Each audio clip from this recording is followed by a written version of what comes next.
เขาพูดได้เขาพูดดิไม่ได้ฮะหักทำไมเอาหักทำไมเอา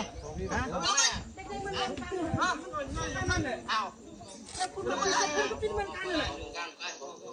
อะไรหักทำไมเอานี่แหละพ่อแม่พี่น้องเนาะทหารเนาะเขมรอยากลองดีกับทหารไทยทุกคนโอ้โห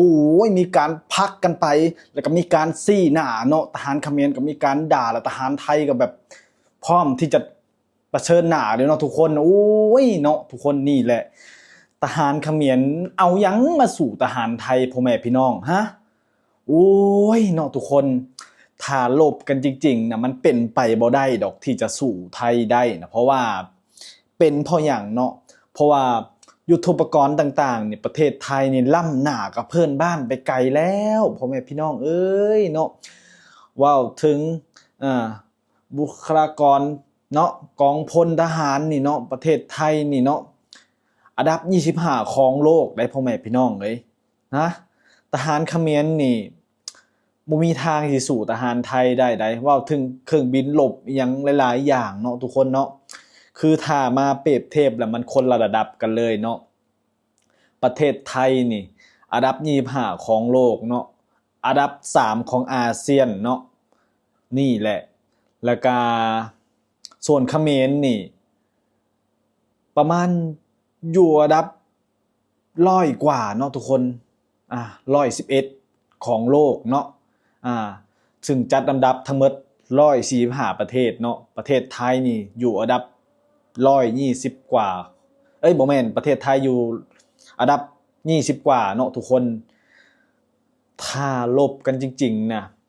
บ่เกิน 2-3 วันเนาะเขมรแพ้ไทยยับเนาะเพราะว่าปัจจุบันนี่เนาะเว้าเรื่องเงินทุนนี่ยังจังอย่างนี่เนาะหลายกว่าเขมรเนาะประเทศไทยกำลังพลพร้อมรบนี่ประมาณ 300,000 กว่าเนาะทุกคนแล้วก็กำลังพลสำรองอีกเนาะอันนี้คือนับเฉพาะประจำการเนาะทุกคนนี่แหละเพราะถ้ามารบกันจริงๆนะมันสำคัญเรื่องทหารแล้วก็อุปกรณ์ต่างๆเนาะถึงเจ้าสีห่าวสำใดก็แล้วแต่เนาะถ้าเปิดเข้าไปจริงๆนี่เจ้าสู่ไทยบ่ได้ดอกเนาะได้แต่ห่าวไว้นี่นะห่าวไปวันๆเนาะทุกคนเนาะโอ้แต่เขมรนี่มันอยากดื้อเนาะพ่อแม่พี่น้องเนาะมันบ่ลบจริงแต่ว่ามันอยากเฮ็ดแบบแย่เจ้าแล้วก็แบบเห็นมันล่าสุดเห็นบ่เอาคนมาห้องเพลงพวกนี้มันค่อยๆแบบอยากแบบว่าเอาคนเข้ามาแย่งพื้นแผ่นดินเนาะแต่ว่าไทยคือสิบ่ยอมเนาะนั่นแหละก็เพราะว่าประเทศไทยนี่อยู่เหนือกว่าเขมรทุกอย่างเนาะนี่แหละเนาะแต่ว่ามันก็คือว้าวแล้วเนาะทุกคนเนาะนี่แหละล่าสุดเห็นบ่นี่ด่าเฮาทหารไทยนี่เจอทหารไทยซี่หน้าคืนเนาะทหารไทยบ่ย้านเนาะทุกคนแต่ว่าคือว้าวแหละเนาะมันก็ได้แค่ห่าวไปวันๆนั่นแหละคิดเบิ่งนี่ปืนใหญ่นี่เครื่องบกเครื่องบินรบประเทศไทยนี่มันมีครบหมดทุกอย่างเนาะเครื่องบินมาจากสหรัฐพุ่นเนาะประเทศใดมีคือประเทศไทยเนาะบ่มีได้เนาะทางกัมพูชาเขมรนี่บ่มีเนาะเนื่องจากกำลังทรัพย์นี่สู่ประเทศไทยบ่ได้เนาะเพราะว่าประเทศไทยมีเครื่องบินนอกนี่ประจำการอยู่หลายได้พ่อแม่พี่น้องเอ้ยแล้วก็ยุทโธปกรณ์บางอย่างประเทศไทยก็ผลิตเองได้เนาะซึ่งประเทศไทยนี่เทคโนโลยีนี่ทันสมัยเนาะพร้อมทั้งเงินทุนสำรองนี่ก็สำคัญเนาะพ่อแม่พี่น้องแล้วก็ทหารนี่เนาะทหารไทยนี่โอ้เนาะหลายแสนนะพ่อแม่พี่น้องเอ้ยเนาะทหารไทยนี่เท่าที่บ่พรเบิ่งประวัติเนี่ยมัน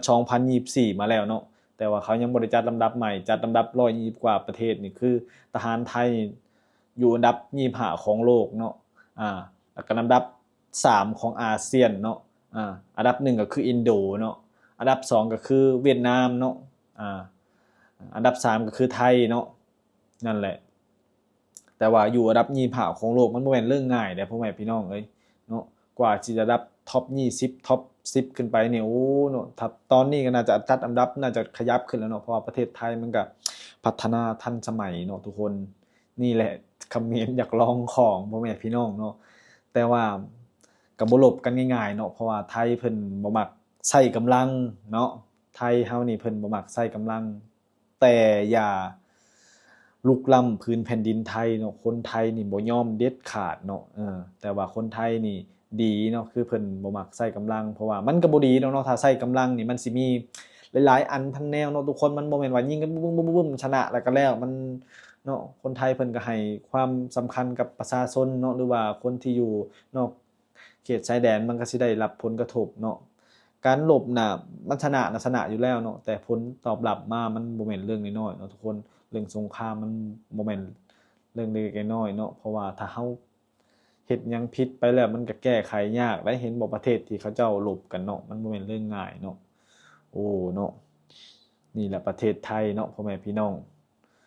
คือเว้าแล้วบ่พรว่าโอ้ยเนาะถ้าเปิดขึ้นมานี่คือเว้าแล้วแต่ว่าประเทศไทยเพิ่นมักแบบว่าเพิ่นสิมักแบบว่าเจรจาเนาะเพิ่นบ่มักเรื่องรุนแรงเนาะเพราะว่าแต่ใดมาประเทศไทยเพิ่นมักสงบเนาะลบด้วยหัวคิดเพิ่นว่านี่เขาเรียกว่าลบด้วยหัวคิดเนาะบ่จำเป็นต้องใช้กำลังประเทศไทยก็ชนะได้เนาะพ่อแม่พี่น้องเพราะว่าเพิ่นมีอ่าความคิดและความฉลาดเนาะถ้าลบกันมามันเจ็บเป็นเนี่ยโอ้เนาะทุกคนเนาะระเบิดปืนเนี่ยบ่แม่นง่ายได้ถึงจะชนะก็มันก็บ่คุ้มเนาะพ่อแม่พี่น้องลบด้วยหัวคิดลบด้วยการฆ่านี่คือประเทศไทยเนาะเพิ่นบ่จำเป็นต้องแบบว่าเอาตัวเองเข้าไปเสี่ยงในกระชอกกระสุนดอกเพิ่นลบด้วยสมองเพิ่นก็ชนะแล้วเนาะเพราะว่าคนทุกวันนี้ส่วนมากเพิ่นก็สิลบกันด้วยสมองลบกันด้วยการฆ่าเนาะปิดชายแดนเนาะบ่ให้เจ้าเข้ามาเฮ็ดการเฮ็ดงานอยู่นี่แหละจักก็เดือดร้อนแหละเนาะบ่ให้ส่งน้ำมันเข้าไปขายเนาะเพราะว่าทุกสิ่งทุกอย่างประเทศเพื่อนบ้านเพิ่นก็อาศัยประเทศไทยเป็นหลักอยู่แล้วเนาะเพื่อนบ้านเนี่ยอาศัยสินค้าจากไทยเป็นหลักบ่ว่าสิเป็นน้ำมันเนาะของใช้ต่างๆนี่เพื่อนบ้านมีแต่นำเข้าจากประเทศไทยได้พ่อแม่พี่น้องเอ้ยไทยแค่ว่าเอ้ยเนาะบ่ส่งของแล้วก็บ่ปล่อยไฟฟ้าให้นี่บ่ปล่อยไฟฟ้าให้เนาะตามเขตชายแดนจักก็เดือดร้อนเนาะจักก็ยอมแพ้เนาะบ่จำเป็นต้องไปลบด้วยกำลังดอกเนาะสบายชิวๆเนาะคนไทยเฮาฉลาดอยู่แล้วแต่ใดมาคนไทยเพิ่นก็ลบด้วยหัวคิดมาเนาะบ่แต่ว่ากองกำลังเพิ่นก็เพรียบพร้อมทุกอย่างเนาะบ่ว่าสิยุทโธปกรณ์หยังก็มีครบหมดแต่เพิ่นบ่ค่อยลบด้วยกำลังเนาะเพิ่นสิลบด้วยหัวคิดเนาะอันนี้ก็คือเป็นกลยุทธ์แล้วก็แนวคิดที่ดีของประเทศไทยเนาะ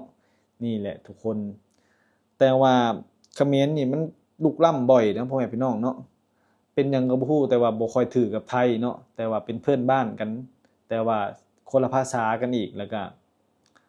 บ่ค่อยถูกกับไทยเนาะเขมรนี่คือนักกับประเทศอื่นเลยนะที่แบบว่าบ่เข้าเส้นกับคนไทยเฮาเนาะส่วนมากก็ได้เว้าเรื่องทองทหารก็เอาบ่อยเนาะทุกคนเนาะสิมักแบบว่ามีการถกเถียงกันบ่อยกว่าประเทศอื่นเนาะนี่คือเป็นสัญลักษณ์ของเขมรใช้เข้มเนาะพ่อแม่พี่น้องนั่นแหละบ่พรก็มาเว้าเนาะเพราะว่าบ่พรเห็นเนาะโอ้โฮทุบเถียงด่าแล้วก็เว้าไทยได้เดี๋ยวจักหน่อยหนึ่งเด้พ่อแม่พี่น้องเอ้ยเพิ่นเถียงแบบโอ้เนาะนั่นแหละก็ได้แต่เห่าได้แต่หอนเนาะทุกคนเนาะแต่ถ้าลบจริงๆก็บ่มีทางที่ชนะไทยได้เนาะเพราะว่ายุทโธปกรณ์ไทยนี่ล้ำหน้าประเทศเพื่อนบ้านไปไกลแล้วเนาะทุกคนแล้วก็บางอย่างเนี่ยกระสุนปืนหยกปืนใหญ่ก็สามารถผลิตใน